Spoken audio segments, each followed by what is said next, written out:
এক নাম্বার, আপনি খেয়াল করবেন আপনার ওয়াইফ আনুগত্যশীল কিনা, আপনার ওয়াইফ আপনার কথা শোনে কিনা। একজন সফল স্ত্রী, একজন দিনদার স্ত্রী, একজন চরিত্রবান স্ত্রী জানে যে আমার লাইফের সবচেয়ে গুরুত্বপূর্ণ পার্ট হচ্ছে I have to follow the command of my husband. আমার হাজব্যান্ড বলবে ডান দিকে, আমি ডান দিকে। হাজব্যান্ড বলবে বাম দিকে, আমি বাম দিকে। হাজব্যান্ড বলবে yes, I will say yes. Husband বলবে no, I will say no.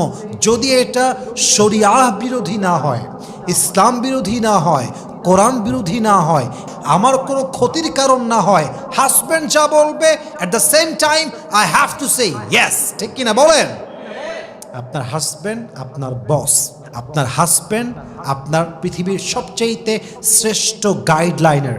আপনার হাজব্যান্ড যা বলবে শুনবেন। এবং মাথায় রাখবেন, একজন নারীর জন্য বাবা এবং মায়ের পরে তার শ্রেষ্ঠ গাইডার, তার সবচেয়ে ওয়েল উইশার, তার সবচেয়ে কাছের মানুষ, তার সবচেয়ে বড় শুভাকাঙ্ক্ষী নাম হচ্ছে তার স্বামী। এটাই তার আসল ভালোবাসার জায়গা। জাস্ট দুনিয়াতে নয়, জান্নাতেও সে ভালোবাসার জায়গা। সুবহানাল্লাহ পড়েন। যেই বউ স্বামীর কথা শুনতে চায় না, তাকে আমি বউ মানতেই রাজি না। আরে নারীর সবচেয়ে সৌন্দর্য লুকিয়ে আছে, সবচেয়ে বড় সৌন্দর্য হচ্ছে তার আনুগত্যশীলতার মাঝে।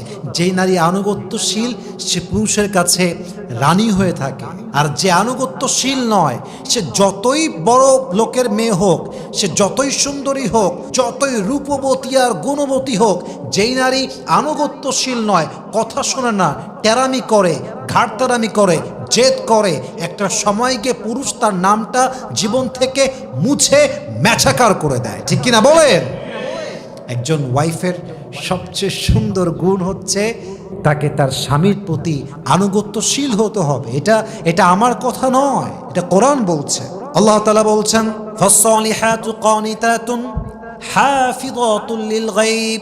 একজন নেককার স্ত্রী হচ্ছে সেই স্ত্রী যে তার স্বামীর প্রতি আনুগত্যশীল হবে এবং স্বামী যখন উপস্থিত থাকবে না, স্বামীর অনুপস্থিতিতেও তার চরিত্র রক্ষা করবে, ইজ্জত রক্ষা করবে, সতীত্ব রক্ষা করবে।